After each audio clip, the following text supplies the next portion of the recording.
السلام عليكم جميعا ورحمة الله وبركاته. Et si on focalisait sur les 12 commandements coraniques liés au jeûne du Ramadan, uniquement au jeûne du Ramadan, nous allons voir qu'ils sont regroupés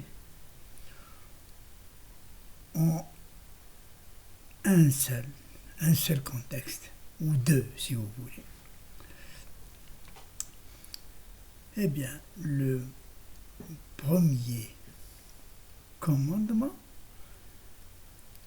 des jours spécifiques sont désignés pour le jeûne. Il s'agit de jours, et non de minutes ou de mois ou de siècles. C'est plusieurs jours. Deuxième commandement concerne le malade. Quand quelqu'un est malade, il n'est pas forcé de jeûner. Il peut attendre qu'il soit guéri ou trouver une autre formule. Pour le voyageur, c'est la même chose. Il n'est pas forcé de jeûner au cours de son voyage. Il peut attendre son retour et jeûner tranquillement. Quatrièmement, il s'agit de ceux qui peuvent jeûner, mais qui ont de trop grandes difficultés. Des maladies chroniques, par exemple, n'importe quelle difficulté qui dure dans le temps. Dans ce cas, il est préférable de nourrir un pauvre pour chaque jour de jeûne. Ici, on pense aux personnes du troisième âge, les gens qui ont 90 ou un siècle, et qui sont affaiblis de toutes parts, et qui ont plusieurs maladies, diabète, hypertension, etc. Dans ce cas, il vaut mieux nourrir un pauvre et s'abstenir de jeûner, parce que le jeûne peut constituer un risque pour le jeûneur. Cinquièmement, si quelqu'un est volontaire pour plus de bonnes œuvres, si quelqu'un est volontaire et qu'il a les moyens de faire plus, il peut faire mieux, il peut faire plus. C'est conseillé de faire plus. On peut nourrir plus de gens, on peut aider les gens à réaliser leurs projets, etc. Sixième commandement. Ceux qui témoignent de ce jeûne, de ce mois, ceux qui acceptent que le mois de Ramadan est le mois de révélation du Coran et que c'est un moment unique, extrêmement important. Imaginez que nous n'ayons pas de livres préservés, et que tous les livres ont été perdus. Ce serait un grand problème. Donc ceux qui témoignent de cet événement jeûnent, qu'ils jeûnent. Septième commandement. Il s'agit de relations sexuelles nocturnes qui, d'après certains mufassirines, n'existaient pas avant. Avant, on jeûnait sans relation sexuelle jour et nuit. Et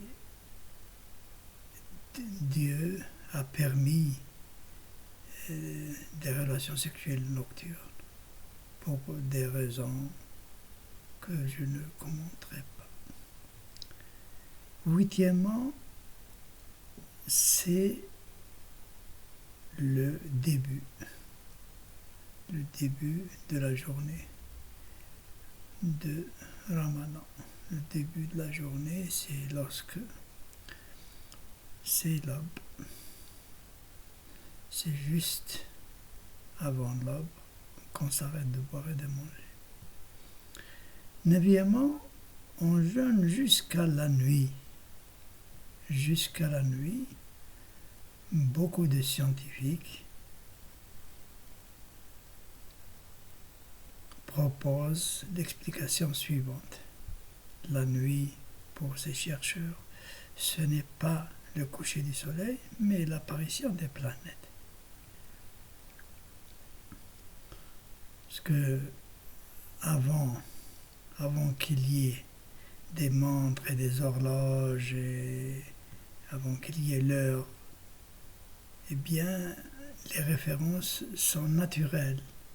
Par exemple, l'apparition des étoiles, l'apparition des planètes, le coucher des planètes, la disparition des planètes, la disparition des étoiles. Tous ces repères sont naturellement utilisés par l'âme. Et quand on dit Layl, c'est pas l'Aïcha. L'Aïcha, c'est l'apparition des étoiles. Le Layl, c'est l'apparition des planètes. Et le Maghreb, c'est la disparition du soleil, etc. Un jour, Inch'Allah, nous ferons un thème et vous verrez qu'il y a une logique implacable et inévitable. On ne peut pas faire autrement. Il y a des repères, il y a des balises extraordinaires devant nos yeux, sauf en cas de météo défavorable. Continuons. Dixièmement, les relations sexuelles qui sont permises pour le jeûneur normal, elles ne sont pas permises pour celui qui se retire dans la mosquée. C'est naturel. La coutume parle des 10 derniers jours, de Ramadan, mais je ne peux confirmer cela. Je sais que il est évident que si on passe la nuit à la mosquée, on ne fait pas de relations sexuelles. 11e et 12e, c'est le grand pardon et la grande récompense pour les jeûneurs. Je rappelle qu'il ne faut pas prendre le jeûne isolément. Le jeûne appartient à une succession de commandements.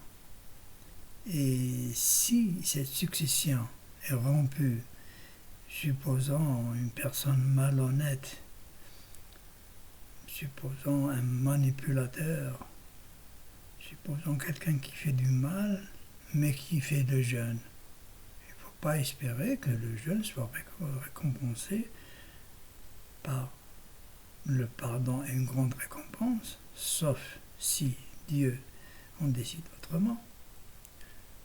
Le jeûne en lui tout seul, le hajj en lui tout seul, n'a pas la même valeur que lorsqu'il est encadré de bonnes actions, de bonnes croyances. Sur ce, je vous dis merci d'avoir suivi cette vidéo. والسلام عليكم جميعا ورحمة الله وبركاته.